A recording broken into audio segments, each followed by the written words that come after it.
Everyone, आज हम इस वीडियो में पढ़ेंगे chapter 1 real numbers class 10th के टॉपिक किसी भी नंबर को इर्रेशनल प्रूफ कैसे कराते हैं। फॉर एग्जांपल, अगर सपोज कीजिए आपको प्रूव करना हो √5 इर्रेशनल नंबर, तो हम उस √5 को इर्रेशनल नंबर कैसे प्रूव कराएंगे, आइए देखते हैं।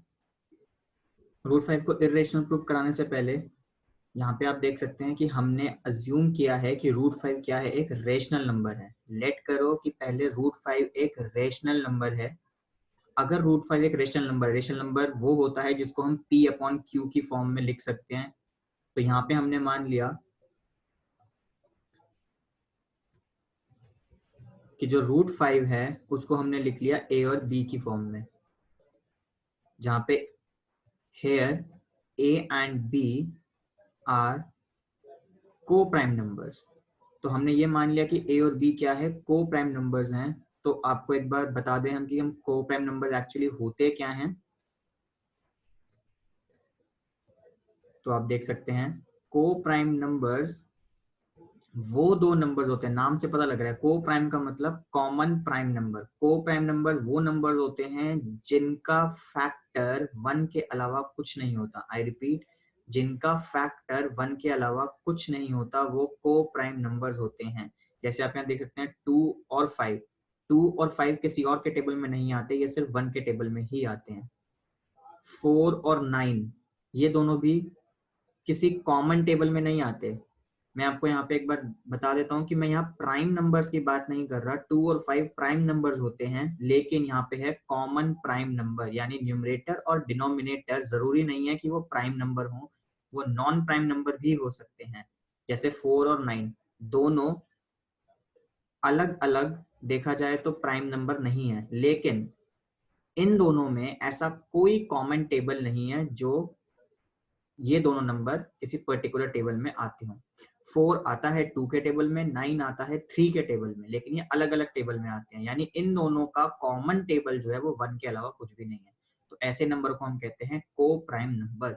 जैसे 11 और 15 देख सकते हो, वैसे 11 प्राइम नंबर है लेकिन 15 प्राइम नंबर नहीं है।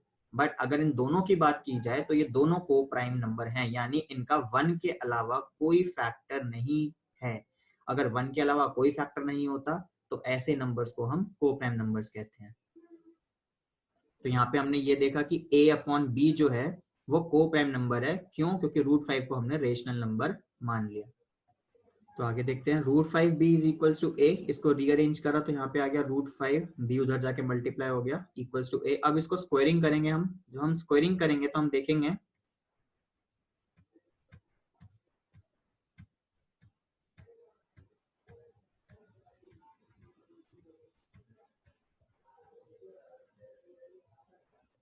कि √5b का square equals to A square, और √5 का स्क्वायर किया तो ये हो गया 5, b का स्क्वायर किया ये हो गया b square equals to A square. इस इक्वेशन को हम दे देते हैं इक्वेशन नंबर 1। अब इसको रीअरेंज करेंगे तो हम यहाँ से देखेंगे b square is equals to A square upon 5, क्योंकि 5 b स्क्वायर के साथ मल्टीप्लाई हो रहा था, वो नीचे आके हो गया डिवाइड। आप यहाँ पे देख सकते हैं, if A square is divisible by 5 then A is also divisible by 5। ये हमने यहाँ पे b square is equals to A square by 5 क्यों किया ऐसा? इसका मतलब है कि अगर A स्क्वायर को 5 से डिवाइड किया जा रहा है तो वो कंप्लीटली डिवाइड हो रहा है, जो कि आंसर आ रहा है b स्क्वायर। तो अगर हम सिर्फ इसको फोकस करें A स्क्वायर अपॉन 5 को, तो यहाँ से हमें ये पता लग रहा है कि A स्क्वायर 5 से डिवाइड हो सकता है। अगर A स्क्वायर 5 से डिवाइड हो सकता है, इसका मतलब A भी 5 से डिवाइड होगा। इसको थोड़ा सा एक्सप्लेन करते हैं। जैसे आप देख सकते हैं 36/2, 36/2 करूंगा तो मेरे को पता है कि 2 से डिवाइड करने के बाद ये आंसर आएगा 18, और 36 है 6 का स्क्वायर। इसका मतलब अगर 6 स्क्वायर यानी 36 2 से डिवाइड हो रहा है तो 6 भी 2 से डिवाइड होगा, जो कि सॉल्व करने पे क्या आएगा 3। ऐसे ही अगर A स्क्वायर 5 से डिवाइड हो रहा था तो A भी 5 से डिवाइड होगा और आंसर आएगा C। जहां पे हम C कोई भी वैल्यू हो सकती है, तो हम इसको मान लेते हैं here C is any integer. C कोई भी नंबर हो सकता है जो A को 5 से डिवाइड करने के बाद आएगा। तो अगर हम आगे इसको रीअरेंज करें तो 5 यहाँ पे डिवाइड हो रहा था, वहां जाके मल्टीप्लाई हो गया, तो 5 जो है वो c के साथ मल्टीप्लाई हो जाएगा और उसके बाद हम इसको स्क्वायरिंग करेंगे। तो 5 वहां जाके हो गया मल्टीप्लाई, आप यहाँ पे देख सकते हैं 5 यहाँ हो रहा था डिवाइड, वहां जाके हो गया मल्टीप्लाई, तो ये बन गया 5c। इसके बाद हम इस स्टेप में इसको स्क्वायरिंग करेंगे दोनों साइड। स्क्वायरिंग करने से क्या होगा, ये a स्क्वायर इक्वल्स टू 5 का स्क्वायर यानी 25 और c का स्क्वायर यानी c स्क्वायर, इसको मान लिया इक्वेशन नंबर 2। तो हमारे पास दो इक्वेशन है, इक्वेशन 1 और इक्वेशन 2, इक्वेशन 1 और इक्वेशन 2। तो इस इक्वेशन को अगर हम आपस में देखें तो दोनों a स्क्वायर के इक्वल है। तो फ्रॉम इक्वेशन 1 एंड 2 दोनों की a स्क्वायर की वैल्यूज को अगर हम इक्वेट कर दें तो हमारे पास आ जाएगा 5b square equals to c square 25c square. तो यहाँ से देखिए a स्क्वायर जो है वो 5b स्क्वायर के इक्वल है और यहाँ से a स्क्वायर 25c स्क्वायर के इक्वल है, तो इसका मतलब दोनों वैल्यूज भी आपस में इक्वल होंगी, इसलिए 5b square is equals to 25c square. जब इसको अगर फर्दर हम सॉल्व करेंगे तो 5 जो है जो कि b स्क्वायर के साथ है वो वहां जाके डिवाइड हो जाएगा और 25 और 5 आपस में कैंसल आउट हो जाएंगे, जिससे आंसर आएगा 5c स्क्वायर। और रीअरेंज करने पे b square upon 5 equals to c square. आगे इसको सॉल्व किया तो यहाँ से अब देख सकते हैं हम, if b square is divisible by 5 then b is also divisible by 5। इसका मतलब क्या हुआ कि यहाँ पे देखें b स्क्वायर जो है वो 5 से डिवाइड हो रहा है तो c स्क्वायर आंसर आ रहा है। इसका मतलब b स्क्वायर अगर 5 से डिवाइड होगा तो b भी 5 से डिवाइड होगा, जैसा कि हमने यहाँ a स्क्वायर के लिए भी लिखा हुआ है। तो a स्क्वायर भी 5 से डिवाइड हो रहा है, b स्क्वायर भी 5 से डिवाइड हो रहा है, a भी 5। अब हम सिर्फ a को देखें, अगर a भी 5 से डिवाइड हो रहा है, b भी 5 से डिवाइड हो रहा है, इसका मतलब दोनों ही 5 से डिवाइड हो रहे हैं, which means 5 is the factor of a and b both। अगर 5 दोनों को डिवाइड कर रहा है, a को भी डिवाइड कर रहा है, b को भी डिवाइड कर रहा है, इसका मतलब 5 जो हो गया वो दोनों का फैक्टर हो गया। लेकिन हमने तो a और b को को प्राइम नंबर्स माना था, जिसका क्या मतलब हुआ कि जो a और b का कॉमन फैक्टर था वो 1 के अलावा कुछ नहीं था। But this is not possible, क्योंकि हम यहाँ देख चुके हैं कि 5 दोनों का ही फैक्टर है, जो कि नहीं होना चाहिए था। a और b को प्राइम नंबर्स हैं, इसलिए this contradiction arises because of our wrong assumption. Contradiction का मतलब कि ये उल्टा कैसे हो गया कि हमने माना तो को प्राइम नंबर थे, लेकिन इन दोनों का तो 5 भी कॉमन फैक्टर आ गया। तो this contradiction arises because of our wrong assumption. यहाँ आप देख सकते हैं ये कॉन्ट्राडिक्शन ये उल्टा क्यों हुआ, क्योंकि रॉन्ग असम्पशन की थी। और क्या रॉन्ग असम्पशन की थी कि √5 इज अ रैशनल नंबर, हमने ये असम्पशन की थी रॉन्ग। देयरफॉर √5 जो है वो क्या है, एक इरेशनल नंबर है। का मतलब वो √5 रेशनल नहीं इरेशनल नंबर है, therefore √5 is an irrational number.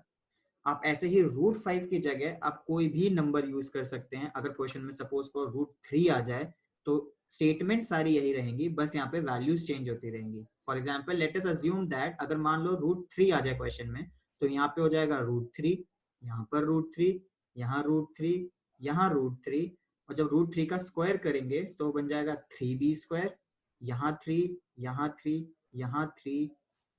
ऐसे ही पूरा चेंज करते करते इनकी वैल्यूज चेंज होंगे, सिर्फ स्टेटमेंट सारी वही रहेंगी। तो ऐसे आप कोई भी क्वेश्चन अटेम्प्ट कर सकते हैं।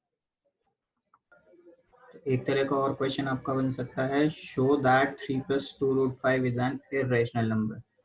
यहाँ पे आपको कुछ ऐसा नंबर भी दे सकते हैं, 3 + 2√5 इज एन इरेशनल नंबर। उस केस में आप क्या करेंगे, हम इस क्वेश्चन को वैसे ही शुरू करेंगे। पहले हम मान लेते हैं, let us assume that 3 + 2√5 is a rational number. Therefore अगर हम 3 + 2√5 को रेशनल नंबर मान लेते हैं तो इसका मतलब इसको हम a/b की फॉर्म में लिख सकते हैं, जहां पे a और b को प्राइम नंबर्स हो जाएंगे। a and b are coprime numbers.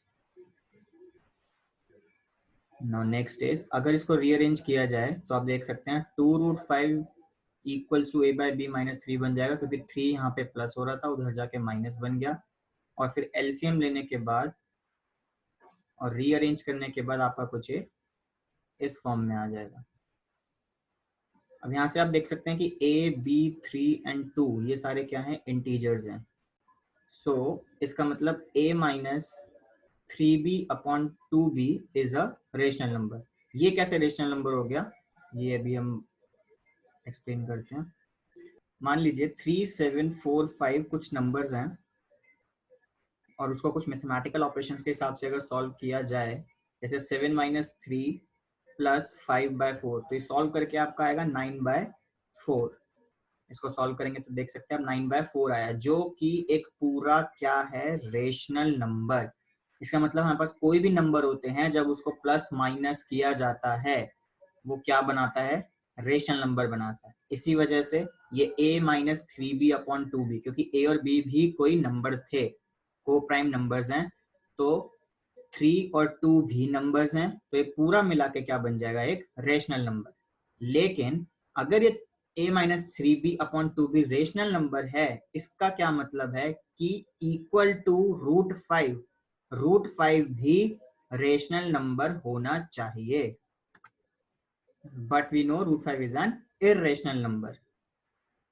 इसका क्या मतलब हुआ, दिस कॉन्ट्राडिक्शन अराइजेस, फिर से ये गलत साबित हो गया, ये कॉन्ट्राडिक्ट हो गया, because our wrong assumption, because of our wrong assumption.